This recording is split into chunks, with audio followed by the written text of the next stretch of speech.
Assalamualaikum warahmatullahi wabarakatuh, Bu Alfian. Waalaikumsalam warahmatullahi wabarakatuh, Widya. Ya, gimana kabarnya Bu Alfian? Sehat? Alhamdulillah sehat, Bu. Sehat sekali, Ya, Alhamdulillah. Alhamdulillah. Bu Alfian, saya dengar dari cerita Ibu bahwa ada tantangan dalam membuat siswa lebih aktif di kelas. Bisa ceritakan lebih lanjut tentang apa yang terjadi, Bu? Iya, Bu. Jadi banyak sekali tantangannya. Termasuk ini yang mau saya ini konsultasikan ke Ibu. Di sini saya kan sudah mencoba beberapa metode pembelajaran aktif. Jadi seperti diskusi kelompok, kadang juga presentasi. Tapi itu siswa-siswa di kelas saya itu cenderungnya itu pasif, Bu. Jadi mereka itu Oh, apa namanya? Mendengar tetapi jarang sekali bertanya atau terlibat dalam diskusi. Jadi hanya istilahnya hanya mendengar. Nah, itu mendengar itu sudah tahu atau tidak. Jadinya kayak belum apa di apa ya namanya Bu ya? Di apa pertanyakan ulang gitu loh, sudah paham atau belumnya. Jadi hanya diam gitu Bu, hanya mendengarkan seperti itu. oh. Oke, menurut Ibu Alfian, apa yang ingin Ibu capai dalam sesi ini terkait masalah tersebut? Sebenarnya kalau saya ingin mencapai itu ini ya Bu ya. Jadi dari murid saya yang hanya mendengarkan tadi, saya ingin belajar bagaimana cara yang lebih efektif lagi ketika pembelajaran. Jadi siswa itu nanti bisa lebih aktif dalam pembelajaran, terus juga berani apa berbicara di kelas. Jadi mempunyai rasa percaya diri dan berani gitu loh Bu, mengungkapkan pendapatnya seperti itu. Caranya bagaimana gitu loh Bu. Iya, apa yang menurut Ibu Alfian menyebabkan siswa-siswa menjadi pasif dalam diskusi atau presentasi? Kalau yang menyebabkan siswa-siswa saya itu pasif dalam diskusi itu mungkin salah satunya adalah kayak kurang percaya diri gitu loh Bu. Jadi juga apa namanya tidak pede gitu kan. Terus juga kurang mengerti materinya dengan baik. Jadi ketika saya menjelaskan itu seperti tidak begitu paham gitu. Jadi saya juga merasa kadang waktu yang saya berikan kan ada kerja secara diskusi secara kelompok itu kayak istilahnya waktunya itu kurang atau masih belum cukup seperti itu Bu. Kalau begitu ya Bu ya, apakah Ibu Alfian pernah mencoba umpan balik dari siswa mengenai cara mereka belajar atau bagaimana mereka belajar? Mungkin kan kita bisa memahami lebih dalam dari sudut pandang mereka. Kalau Udah pernah Kalau mencoba? kayak meminta umpan balik dari siswa itu sepertinya saya belum itu Bu, belum melakukannya. Jadi belum pernah kayak secara khusus itu menanyakan apa pendapat mereka tentang selama proses pembelajaran baik apa namanya bahan ajar, terus cara saya mengajar itu seperti apa yang saya gunakan itu belum pernah tanya secara khusus pendapat mereka apakah ini disukai mereka atau tidak itu belum pernah. Hmm, jadi belum Iya pernah belum, menanyakan ya sama anak iya itu. belum pernah. Menurut itu apa yang bisa kita pelajari dari umpan balik tersebut dan bagaimana hal itu bisa membantu dalam membuat siswa itu lebih terlibat Menurut gitu. saya itu yang bisa ya Bu ya, mempelajari umpan balik tersebut mungkin saya bisa memahami apa yang sebenarnya siswa saya itu butuhkan ketika melakukan diskusi, apakah nyaman atau belumnya, dan saya juga bisa menyesuaikan metode pembelajaran seperti apa, misalnya pembelajarannya matematika, lah nanti metodenya seperti apa, mungkin saya bisa menyesuaikan. Terus juga cara membuat nyamannya mungkin dengan cara saya selipkan bermain seperti itu Bu, jadi membuat nyaman selama diskusi seperti itu. Iya, itu udah bagus juga Hmm. ya. Jadi bagaimana bisa menyesuaikan atau apa yang mereka butuhkan gitu Ya, ya Mbak ya. Oh iya baik. Jadi langkah pertama mungkin Ibu Alfian itu bisa meminta umpan balik ya. Umpan balik dari siswa tentang metode pembelajaran yang sudah Bu Alfian terapkan gitu. Bagaimana Ibu akan melakukannya? kalau meminta umpan balik ya Bu ya, yang tadi belum saya pernah lakukan itu, Iya. eh, mungkin nanti saya bisa memberi semacam kuesioner kayak gitu ya Bu ya, kuesioner singkat. Jadi setelah pembelajaran atau setelah saya melakukan pelajaran bersama siswa itu, saya kasih kuesioner singkat. Nah, itu gunanya untuk mengetahui pendapat mereka baik tentang pelajarannya, baik ketika saya menggunakan metode diskusi tadi dan presentasi. Jadi mereka bisa mengungkapkan lewat kuesioner itu. Jadi saya tahu pendapat mereka. Mungkin bisa seperti itu ya Bu ya.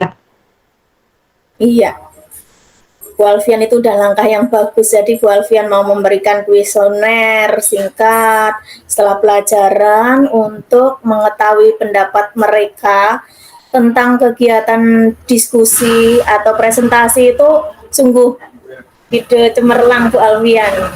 Bagus. Itu langkah yang bagus Bu. Selain itu, apa ada metode lain yang ingin Ibu Alfian ingin coba untuk mendorong keterlibatan Kalau anak-anak, metode, untuk mendorong hmm, keterlibatan siswa gitu. kalau metode mungkin banyak nanti Bu, saya coba nanti cari tahu metode-metode. Nggak mungkin saya juga menggunakan satu metode itu saja, mungkin juga nanti jenuh. Nah nanti mungkin saya bisa mencoba memberi lebih banyak contoh nyata, jadi dalam kehidupan sehari-hari bisa saya kaitkan, dan lebih sering juga melibatkan siswa dalam apa namanya Bu itu, tanya jawab. Jadi dalam diskusi itu sebelum kita mulai itu saya dan anak-anak melakukan sesi tanya jawab terlebih dahulu. Ini kan bisa membantu mereka ke saat memahami materi supaya nanti hasilnya lebih baik. Jadi sebelum memulai berdiskusi kelompok, saya lakukan tanya jawab itu nanti agar pas jalan diskusi bisa berjalan dengan maksimal dan baik. Mungkin seperti itu, Bu. Oh iya, jadi Bu Alfian nanti kan lebih melibatkan anak-anak dalam tanya jawab sebelum diskusi Iya, dimulai gitu ya Bu iya ya Bu. maksudnya. Terus untuk membantu mereka anak itu memahami materi dengan lebih baik sebelum mereka Iya, melakukan berdiskusi gitu ya.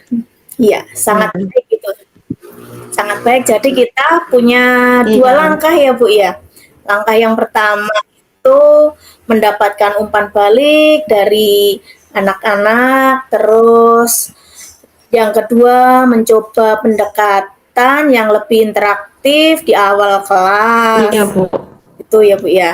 Terus kapan Bu berencana untuk memulai menerapkan Kalau itu? rencana menerapkan itu mungkin segera ya Bu. Ya enggak ini minggu depan mungkin Bu. Jadi setelah nanti sebelum itu saya coba siapkan kuesioner terlebih dahulu, bahannya juga untuk tanya jawab di kelas. Jadi saya siapkan dulu semuanya, baik kuesioner, baik bahan untuk tanya jawab saya siapkan. Nanti minggu depan insya Allah saya coba akan mulai lakukan. Minggu depan ya Bu Oke. ya. Oke, hebat. Kita akan bertemu lagi 2 minggu dari sekarang berarti untuk melihat bagaimana penerapannya berjalan. Sebelum kita akhiri, apa yang menurut Ibu bisa menjadi tantangan dalam menjalankan rencana ini yang kemungkinan nanti minggu depan ya Bu akan Ibu siapkan kuesioner dan bahan untuk tanya jawab di kelas itu. Lah, tantangan dalam menjalankan rencana itu Kalau apa, Bu?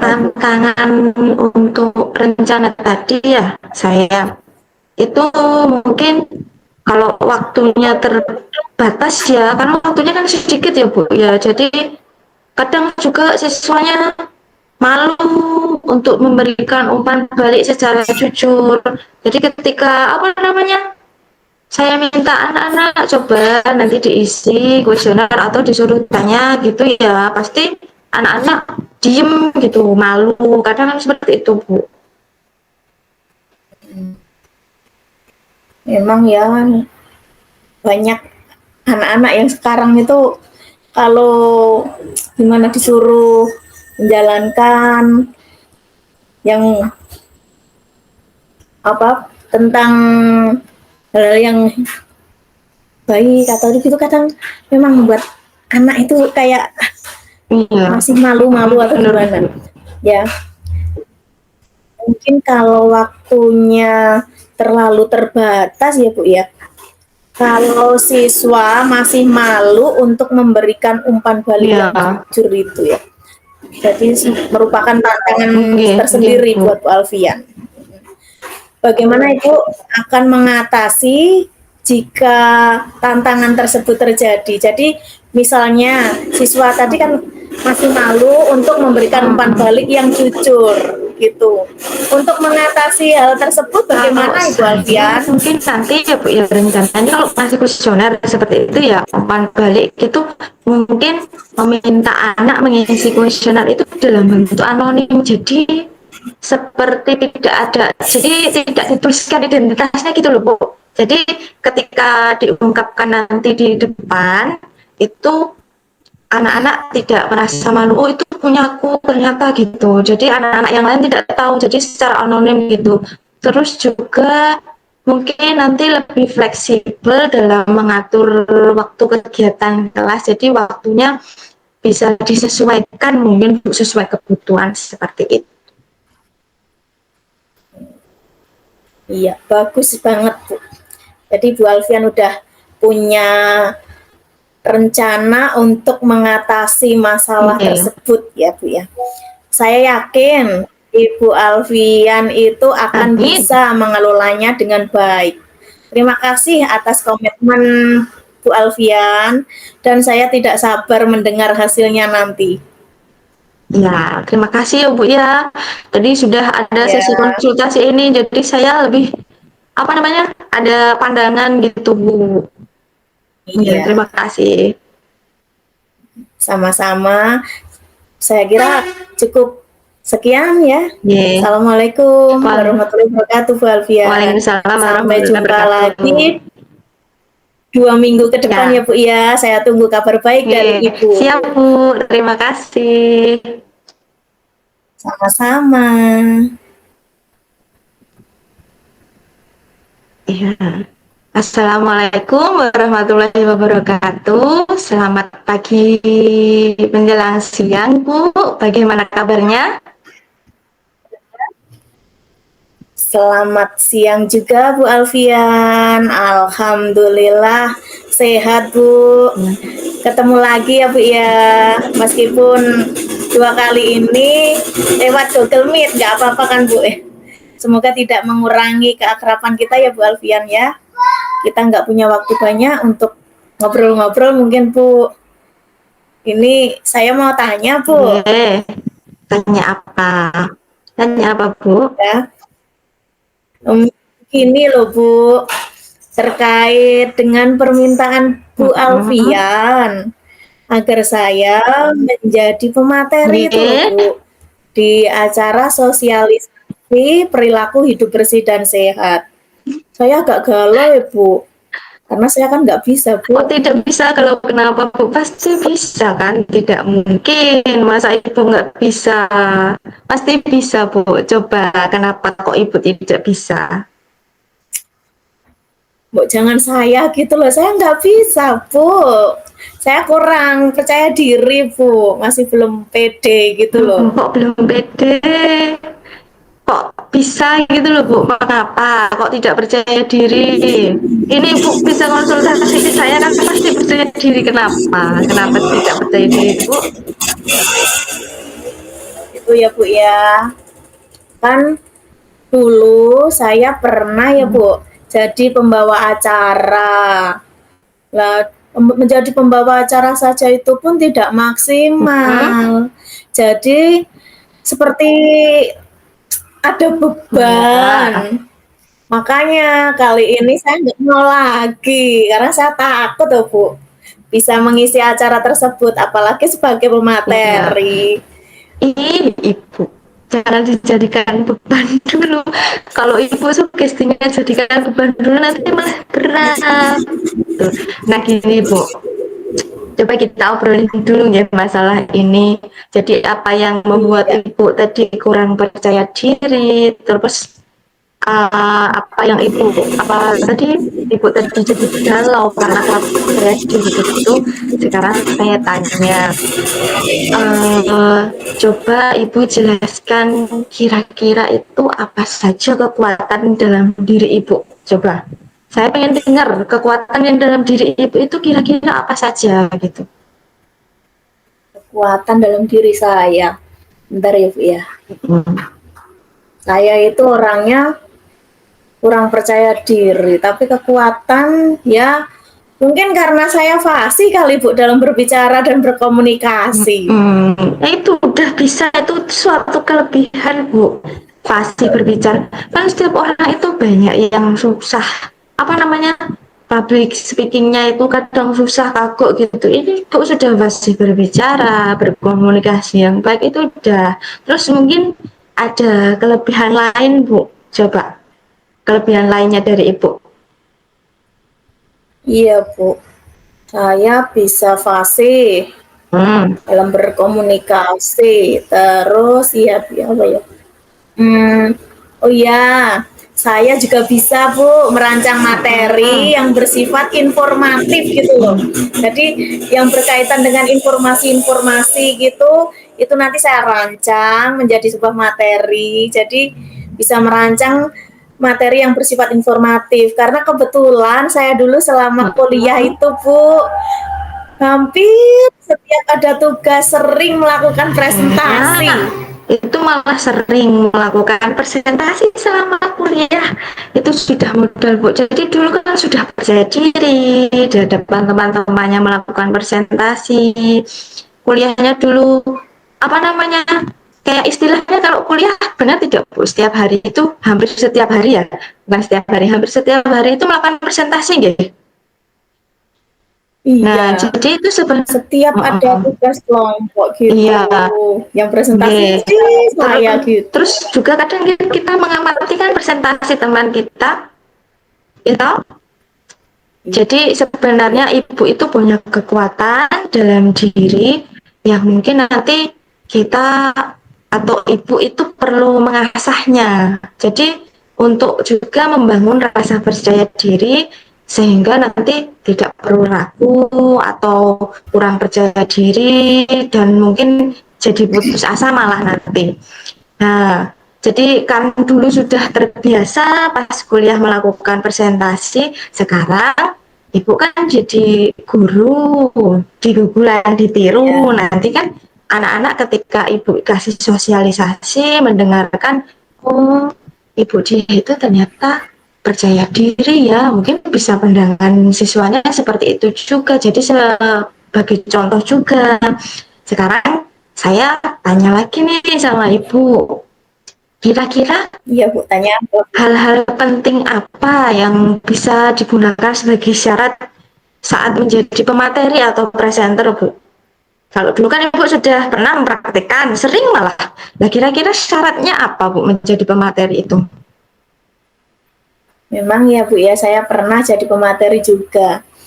Terus hal-hal yang menjadi syarat dalam menjadi pemateri itu ya Bu, itu setahu saya ya Bu ya, setahu saya itu syarat utamanya dalam menjadi pemateri adalah menguasai pokok masalah atau isi yang akan kita Ya. uraikan gitu loh. Jadi isinya apa, pokok masalahnya apa yang mau kita uraikan itu kita harus menguasai itu. Terus kita memiliki kecakapan untuk menyampaikan isi tersebut. Terus antara materi dan pendengar itu perlu apa ya? Terjalin hubungan ya yang harmonis serta apa yang kita sampaikan, materi yang kita sampaikan itu kalau kita memiliki hubungan yang harmonis sama antara pemateri dan pendengar itu dapat dipahami pendengar. Jadi ibaratnya komunikatif lah ya. Jadi syarat utamanya menjadi pemateri itu menguasai pokok masalah atau menguasai isi yang akan diuraikan, memiliki kecakapan untuk menyampaikan materi tersebut. Terus pemateri dan pendengar itu harus perlu terjalin hubungan yang harmonis, serta materi yang kita sampaikan itu harus komunikatif agar dapat dipahami mungkin sama audien atau sama pendengar ya. Benar sekali, tepat sekali. Ya Bu ya. Tepat sekali, itu syarat-syaratnya ada 3 seperti yang Ibu sebutkan tadi. Itu syarat presenter yang baik dan benar nggih. Tadi Ibu menjelaskan harus menguasai materi, harus memiliki kecakapan menyampaikan gitu.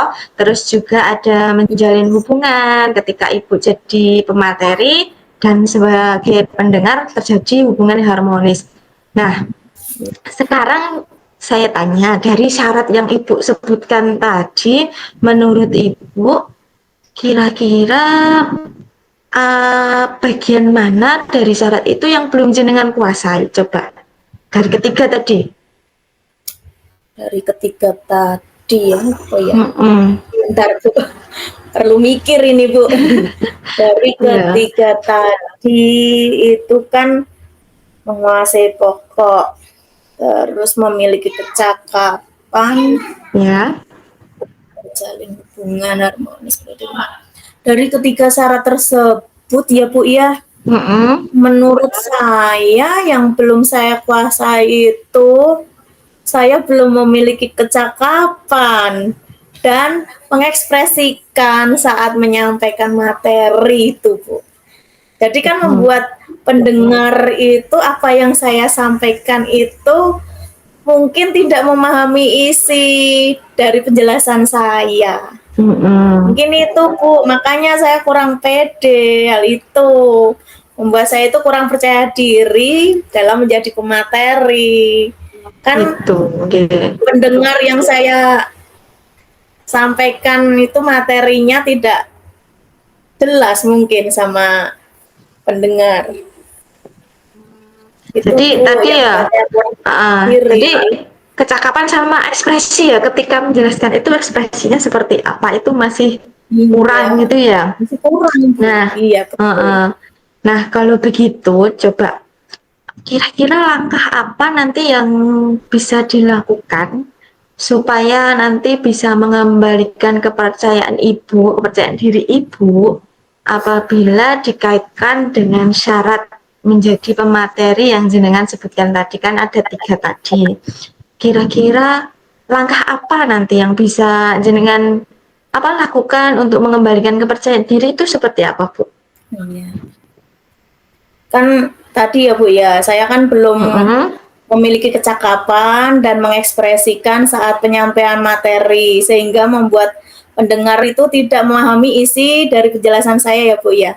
Menurut saya yang bisa saya lakukan adalah saya perlu banyak belajar, baik itu nanti saya nyari dari internet, atau mungkin Ya. saya perlu latihan buka YouTube bagaimana cara menyampaikan materi yang baik dan benar. Mungkin itu ya, intinya ya perlu banyak-banyak belajar bagaimana Iya. memiliki kecakapan, Bu, untuk menyampaikan isi Mm-mm. materi.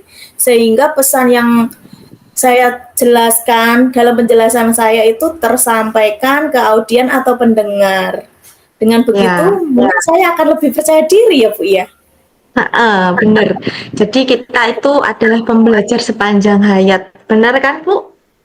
Gitu, kita pembelajar Iya, sepanjang hayat. Jadi belajar itu tidak hanya ketika kita sekolah, saat kita bekerja seperti ini pun kita juga belajar setiap hari.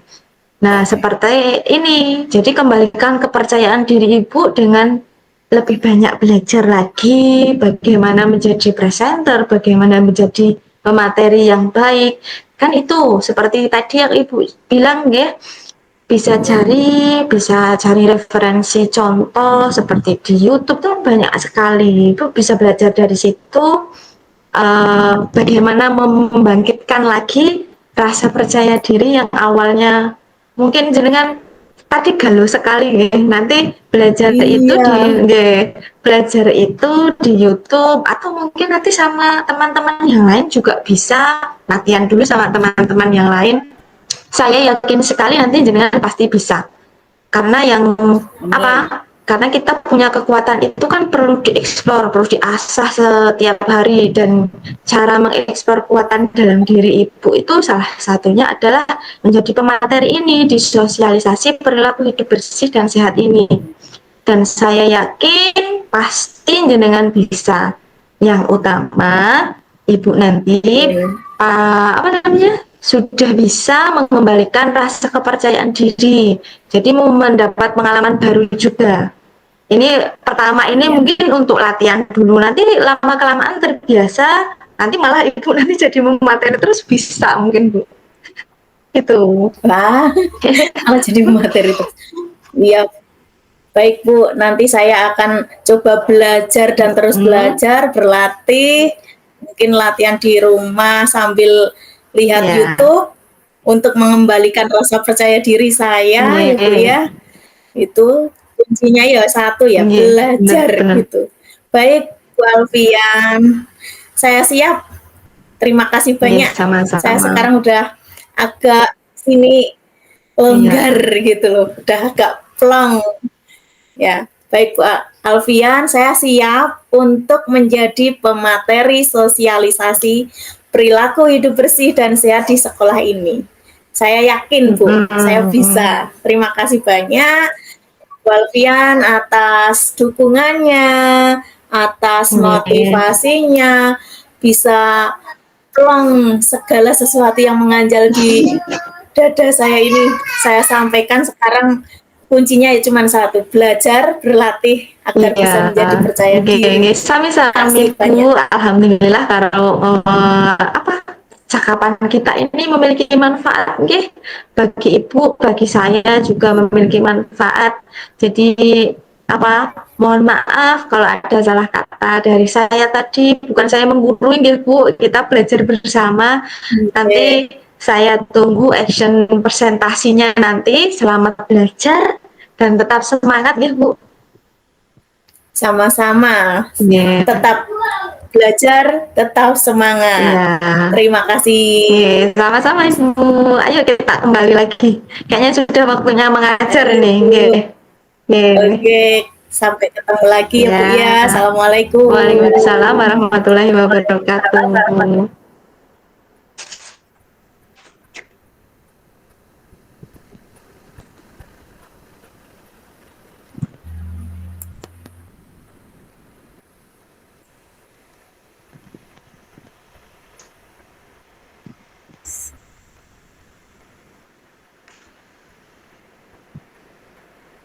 Ibu, boleh saya tanya umpan balik dari Koji ketika jenengan jadi Koji kira-kira umpan baliknya apa Bu? Boleh saya tanya? Saat saya jadi Nggih. coach itu udah bagus ya, komunikatif, mungkin bisa memecahkan masalah sama-sama, terus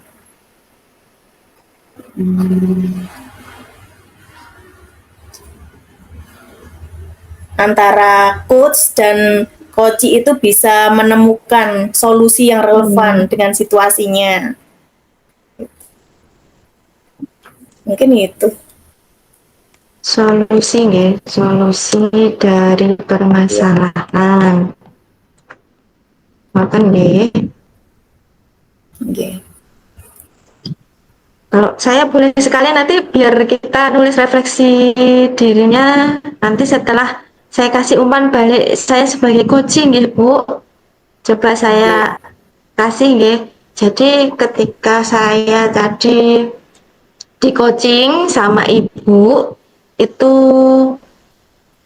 saya lega terus jadi ada perasaan kemarin itu yang apa namanya mengganjal sekarang sudah plong gitu Bu.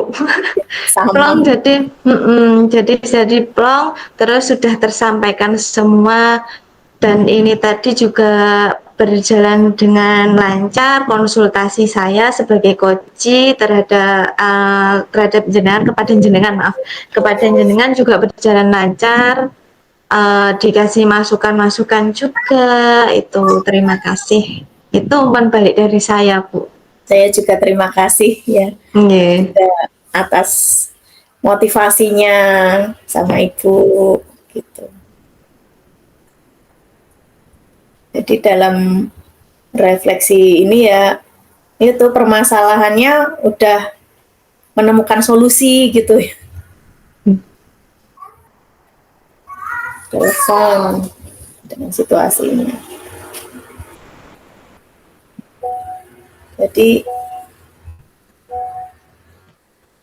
Jadi apa itu Bu?